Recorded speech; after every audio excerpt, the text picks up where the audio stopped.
All right, I was trying to give it a little bit before I started talking because sometimes it doesn't catch everything. Shalom, shalom, Mishpachah. This is Yared Yao checking in.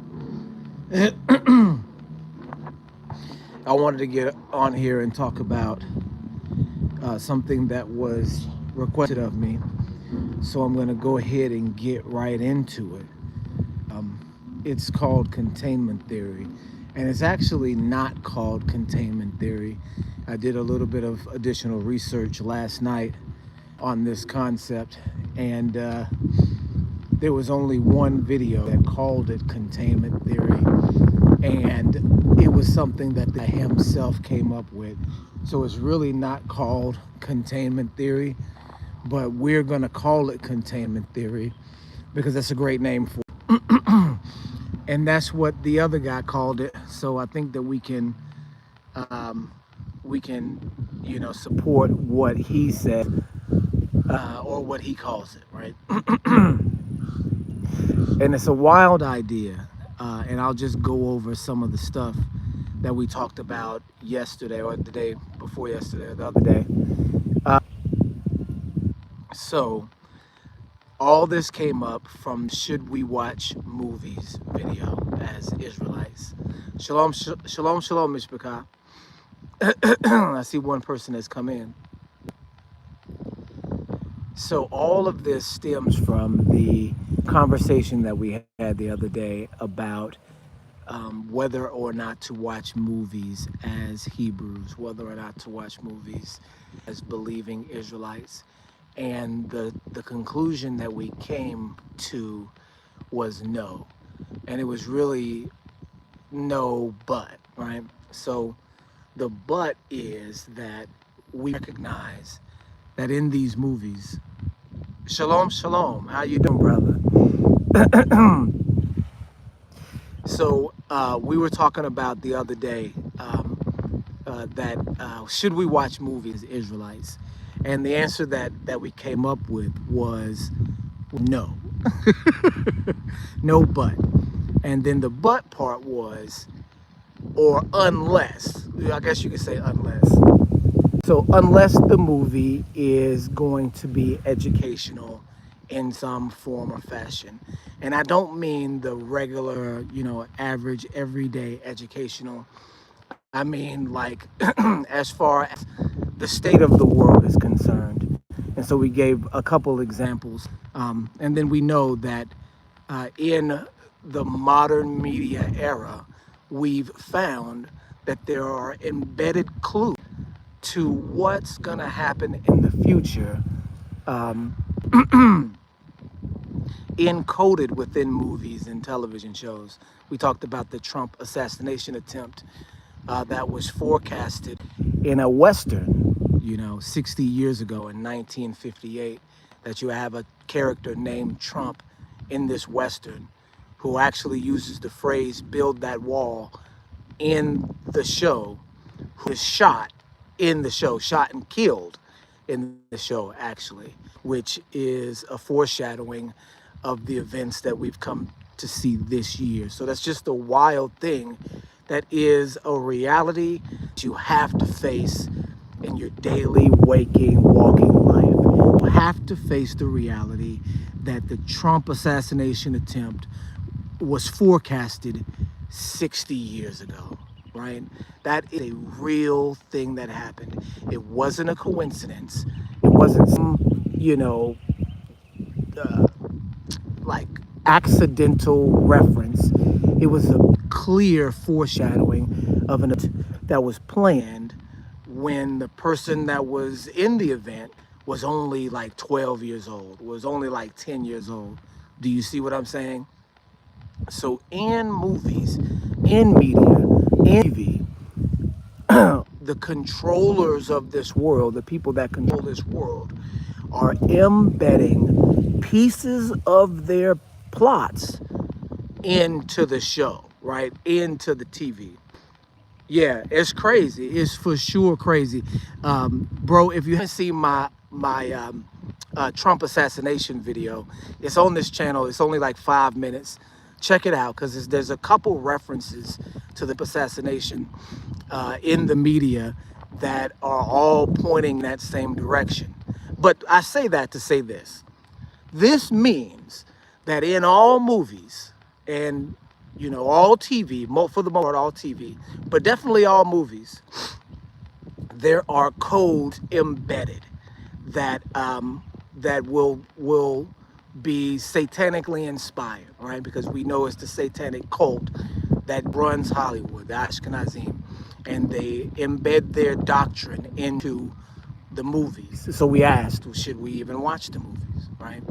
And the answer is no, but unless, or no, there are some reasons to watch the movies. One of them is if you can read the code, if you can understand the things that the movie is saying in its subtext, it would be,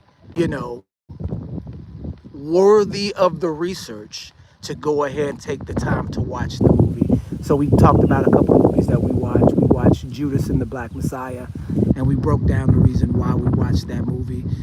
American Made with Tom Cruise in it. We broke down the reason why we watched that movie. Oh, and another one that I didn't mention that I watched, which was wild, was the Book of Clarence, y'all. We watched that movie. Lots of embedded style things in that movie, but what is more important about that movie than the things that they put into it is the real life depiction of all Black Jerusalem at the turn of the first century, you guys, or the of Messiah. You haven't had a film in the history of cinema to depict Jerusalem actually how it was. And you have Jay-Z and them company last year literally make an accurate depiction of Jerusalem. Now, what's the story behind that? Why is Jay-Z and his movie studio or producer, was it Jay-Z that produced the movie, or did his studio actually was responsible for was filming it? I think he produced it, and I think that he produced it and sent it to a different studio. Whatever the case is, Jay-Z had some sort of hand in making Book of Clarence, right? So you gotta wonder what's their agenda with, letting Hebrews know who they are. And we'll have to go into that one with another video, because that's also a deep concept. But that's another movie that we watched it because the depiction was so accurate. And this is, again, the first time in the 100 years of Hollywood that this is evident. And it's clearly the actual physical identity of the Israelites. Hey, I'll be off here in a minute. What's going on? Everything all right? So, we watched that movie.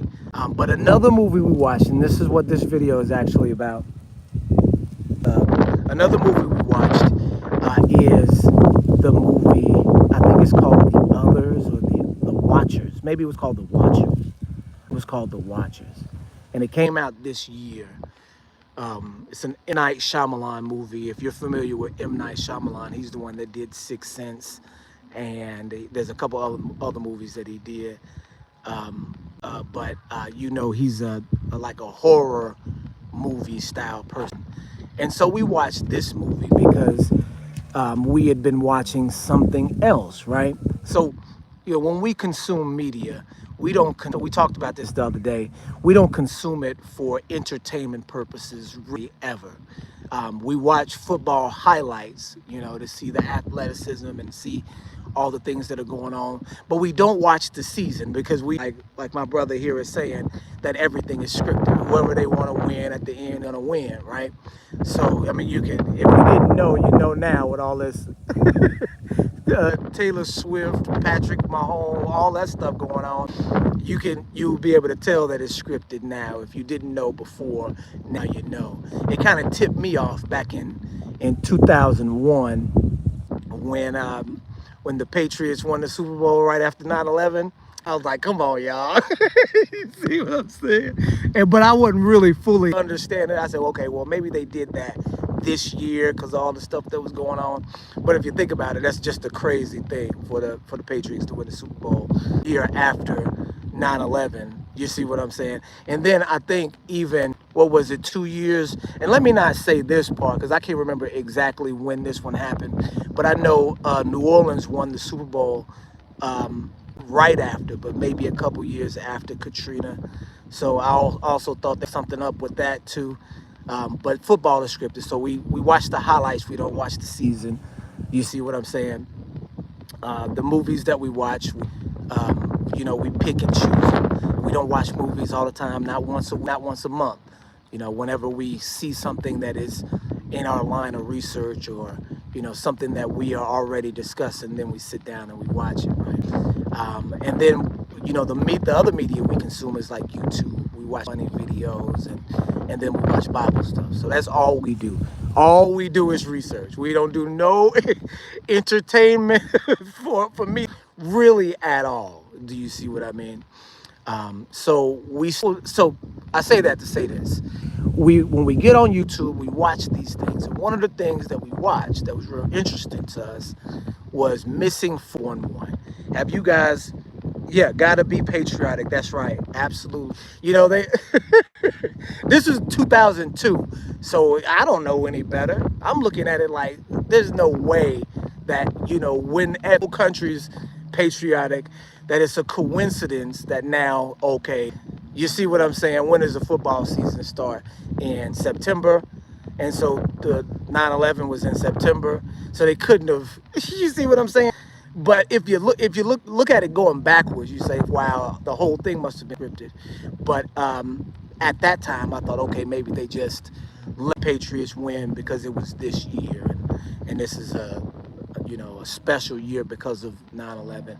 But really, it just shows you, if they have the ability to script it, then they will. And that showed me then they had the ability to. And so now I know, okay, well, it's all scripted. But we're not talking about Missing 411 right now. So Missing 411, if you guys have seen these clips online for Missing 411, it's always a person that goes missing in national park system. There's thousands of people that just vanish from the park system. And when you think about that, you think, okay, well, it's a park. It's a national park reserve. There's sometimes hundreds, sometimes thousands of acres of unexplored really area that people can, slip down a cliff. People can, in a hole or fall off the side of a mountain and then go missing, right? And we understand that. But the things that are happening to people are just unexplained, right?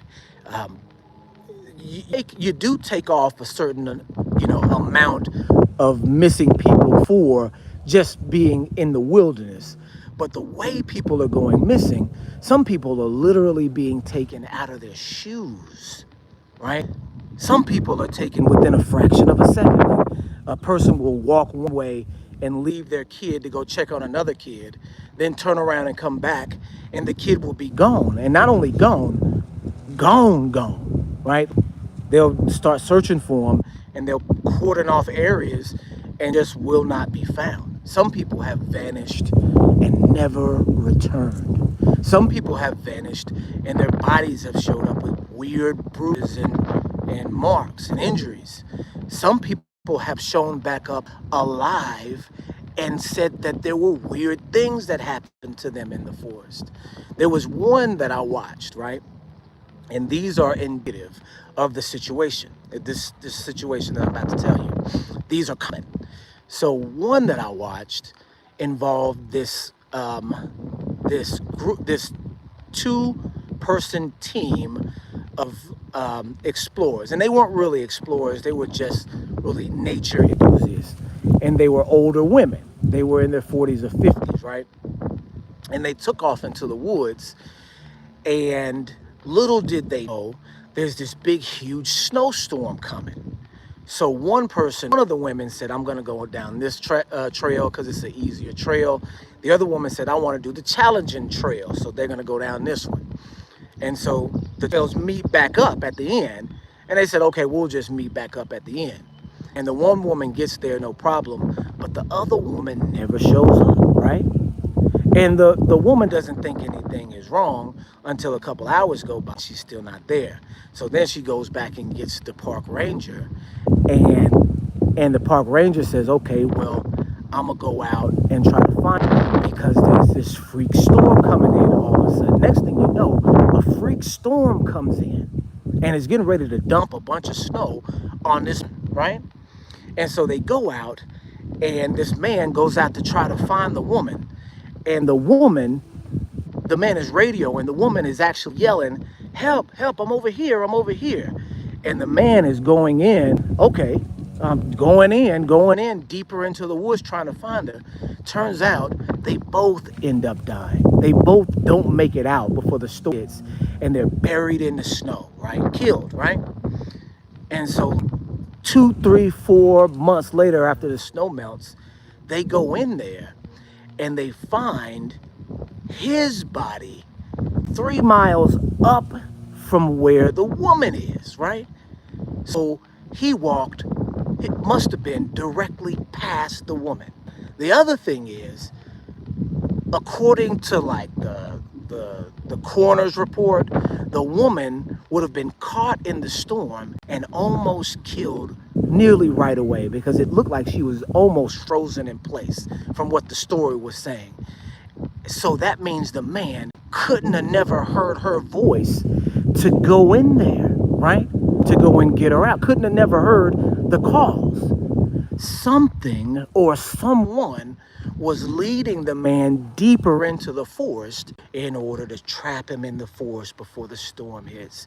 And this scenario may seem crazy, but there were several stories of disembodied voices leading people deep into the woods, people being confused at which trail, like, you know, avid enthusiasts of nature trails getting confused in the wilderness that they've done, you know, dozens of times already. Strange of happening in these forests, right? And so we watch these missing 411s, and we'll look at all the strange cases and think, what could it be that's happening? You know? And so we went over through our heads of, you know, our family went over a couple things that it might be, right? One of the things that we, you know, tried to say that it could be was people getting abducted, right? And so we said, okay, well, it could be people just getting kidnapped, right? So the problem with that is that there were literally seconds between when a person was next to a person and turned around or walked off or turned around a corner and then gone. So being abducted, what abducted them that quickly, right? Couldn't have been a human, because humans don't move like that. They don't move in and out and, you know, can take a person without hearing any screams or without any real, you know, evidence of what's going on. So we kind of ruled out people. Of course, some of the cases are people, but most of them, what they look like is not people. Some sort of animal, maybe. And so we thought animal. And so some people were like snatched out of their shoes. So what kind of animal does this? We thought maybe a hawk or a bird of some sort. But it turns out that's not it either, y'all. That's not it either. We watched this movie, so we're dumbfounded about what's going on. So we watched this movie, and the movie's called The Watchers, right? And so in The Watchers, they propose a theory, right? The movie is about these people that went into the womb, were stuck there, and they're in this containment area, and they're being watched by these creatures. And the creatures are called fairies. Fairies, that's right. And so I said, yo, that's crazy. What is up with this? So, and when they say fairies, they don't mean Tinkerbell. They don't mean the small people with wings that are, you know, what the media tells us they are, benevolent creatures that are like, you know, out to do you good. Apparently, there are stories going back for thousands of years of small creatures that abduct people, that steal children out of cribs, that, you know, are basically malevolent towards humankind and that live in these deep, dark woods. The mythology goes that there are spiritual beings that live in the woods that abduct people. They're part spiritual, part physical. They're called elves. They're called gnomes. They're called leprechauns. They're called fairies. And from what the ancient history tells us, they are real. And that's what this movie is about. Now, they don't have them being portrayed as like small men, right? Or with wings, as these monsters, being portrayed as these monsters. Um, but what they end up being is these demonic style creatures that have always been around and dwell in these woods, right? And so if you've done the research at all on the missing people from Missing 411, all these missing people are clustered in the national park systems. There are, national parks strewn throughout the United States, and they are run by the government. They're all run by the government, and they're watched and contained by the park police system. There's a police system associated with these national parks, and it's an actual police system. They're park police, right? And so they're not fake cops, they're real cops. They're just part of this particular group that is assigned for 100 years now, since 1916, to guard the park systems, right? And you can see why that could be the case, because people could sneak in there, people could be living in there. There's all sorts of things that could be happening. So you can see why that there would be a police service for the park system. But with a police force with guns and that monitor the entire park, it seems like that there may be something else going on too. And so the theory, I guess I haven't said what the theory is. We're 23 minutes in now. So the theory is that the park systems 100 years ago that were created, it was a government program that ordained all of these national parks. I guess ordained is not the right word, but designated all of these places as national parks, came into existence in 1916, 100 years ago. So all of these clusters of disappearances are in these park systems, right?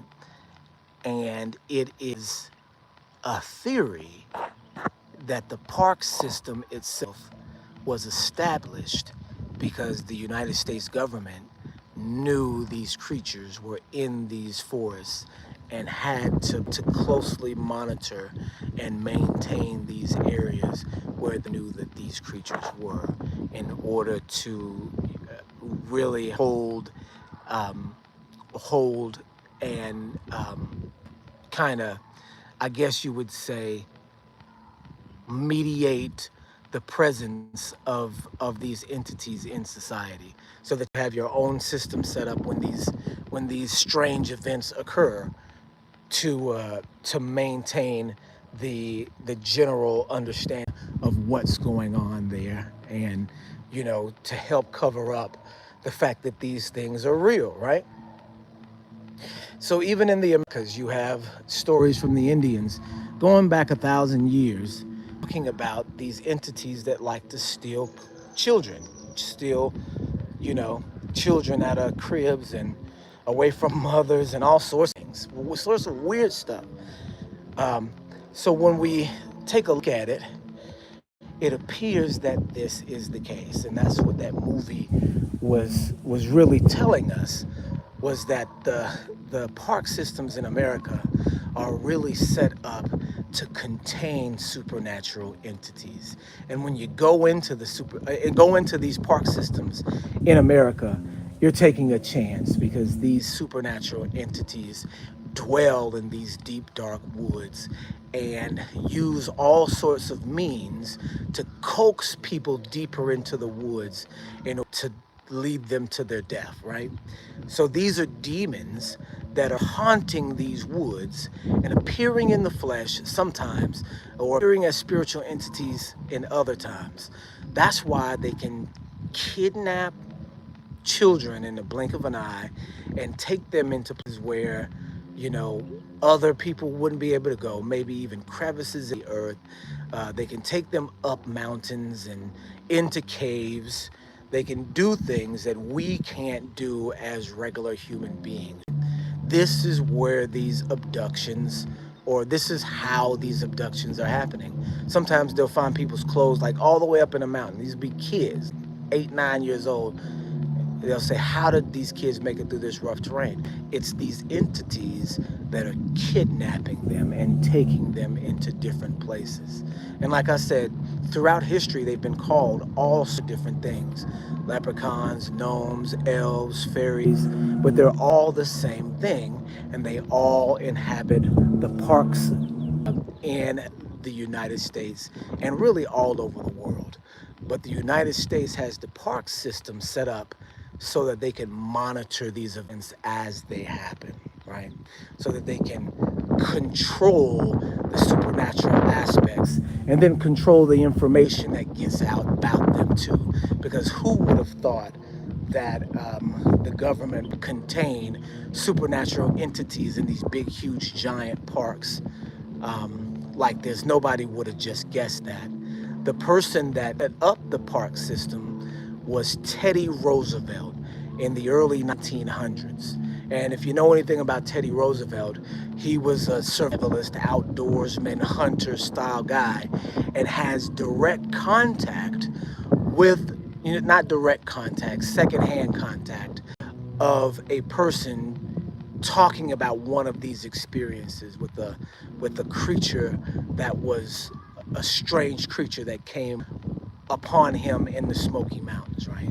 So you have a president who set the park system in place, who was a believer that believed that there were supernatural entities within some of these areas, and literally used government money and changed the law to give these vast lands to the government, to actually seize these lands, because people have been kicked out of the lands to create the park system. They're called reserves so that they can preserve the wildlife in the area, right? But they are actually called reserves, wildlife reserve, right? Reserve for what we believe to be wildlife and natural life, but of course, the supernatural entities that exist in these areas would be called wildlife too, right? And so the preserve, while you've got like lion preserves and alligator preserves, the parks are demon preserves. You guys, the parks are literally demon preserves. And there's some biblical correlation as well. You guys have heard of Bohemian Grove, right? This is the place where all the leaders of the world gather every year, have this, you know, satanic ritual to this giant owl. It was Alex Jones so many years ago that brought this out, right? And of course, he's like a member himself. You know how they do. But this is this satanic group that meets every year at Bohemian Grove, and there's presidents and all these people that are known to be members. And you know, the ceremony was actually secretly filmed, and it's literally them chanting in front of a giant owl, right? Bohemian Grove. So you know, a grove is a tree patch, right? And so you guys recognize from the scripture that the Israelites that were going off to worship these foreign entities, these devils, because we know that the pagan gods are devils, where were they going? Where were they going? They were going into the groves, right? Where was the deity Ashtaroth? Where was she worshipped? She was worshipped in the groves, right? This is where Israel committed its sins, in the groves. And so you literally have park preserve groves that are all over the United States that do contain these spiritual entities. I believe that that is the truth. So, you know, we had been outdoors type of people, especially coming into the understanding of being a Hebrew. And let me tell you guys, I've had an experience like this myself, and I didn't recognize it when it was happening. But knowing all this stuff, it really had to be this way. So you guys, before we moved out to Africa, we purchased 20 acres of land in Alabama, in central North Alabama, and it was great. I mean, it was beautiful. On the side of a hill, you know, had a stream running through it, and so for Sukkot, we would just go out there, you know, hike up into the woods on the side of this mountain, clear out an area, and then pitch our tent, and then we'd sleep out there for 7 days, right? And sometimes it'd be the whole family that did it. Sometimes it'd just be me and the boys. But one of the times when it was just me and the boys, we went up in there, and it was right dusk. So we were kind of struggling to get the tent up because we were getting ready to celebrate, right? Yeah, yep, for sure. I mean, it's wild. It's just a wild thing. But so we're getting ready to get the tent and do our thing. So we're putting the tent up, me and the boys, and we hear these birds, right? It was like, whoo, whoo, whoo. And I said, that's a strange sounding bird. And we kept hearing them, whoop, woo, whoop, woo. They sounded like they were far away at first, right? Whoop, woo, whoop, woo. I said, man, what kind of bird is that? And the sound kept getting closer. Whoop, woo, whoop, woo. And it was coming from, so I'm facing down the hill, and it was coming from my right initially. Whoop, woo, whoop, woo. And then it started coming from my left too. Whoop, woo. And it's getting dark, right? The sun's setting. And I think this is a Sabbath too. So we're rushing to get everything ready so that we can chill out and then enjoy our Sabbath the next day while we're out in the woods. We had packed and prepared things to eat, and so we were going to enjoy a Sabbath out in the woods. But this doggone bird is going whoop, whoop, whoop, whoop, and I'm looking out and trying to see if I see any bird. I'm looking both ways. I'm supposed to see a bird. So y'all, I'm getting a little scared, right? I'm out here in the middle of these woods, and I'm starting to get a little bit anxious, because the only thing I had in my mind is that, yo, didn't Indians used to make fake bird calls when they got to run up and tomahawk somebody? And so I'm thinking, is it some Indians or something out here? I mean, I know that's just like a ridiculous notion to think that there's some ancient Indians. You know, I'm thinking about cowboy movie where they, you know, people, the Indians are sneaking up with the bird calls, and that's the only reference I had for the way that these birds sounded. It sounded like a fake bird. It sounded like a fake bird going ooh, ooh. It sounded like me right now, what I'm doing. Ooh, ooh, ooh, ooh. It sounded like a person that sounded like a bird, right? And so it started on my right side, and I'm facing down the hill, and I thought it was strange, and it kept getting louder and louder. Then it started on my left side too, and it kept getting closer. And then it started behind me too, to where that there were birds going off all around me. And I said, boys, let's get out of here. Let's go. Let's sleep in the van tonight. And so we went back down the hill. And that first night, we slept in the van. And I always laugh at that, or before I recognized what it possibly was. I always laughed and said that, hey, those birds ran me off the mountain that night, right? And the boys, we all get out of it. So we went back up the next night, and everything was cool. But looking at this research, Now it seems like this was something that these creatures would do, that they would make weird calls to people or make funny sounds so that they could be perceived, not seen. Because I looked and tried to find what was making the noise. I'm looking in the trees, and now, of course, it's woods, so you may not see the bird making the noise, but sometimes you can, especially if it's so loud that you feel like you should be able to look up in the tree and see what's making that noise. It was loud, right? And so now I'm thinking it's possible that it might have been one of these you know, deep woods creatures, because that area even was known for spiritual activity. We bought the land, and people would say, well, y'all be careful up there because there's a lot of wild stuff there. People go up there and do stuff, right? There's lots of reasons why we should have been nervous in that area, but what they used to tell us was that people would come out there, and it used to be like kind of like a hangout spot for weird people.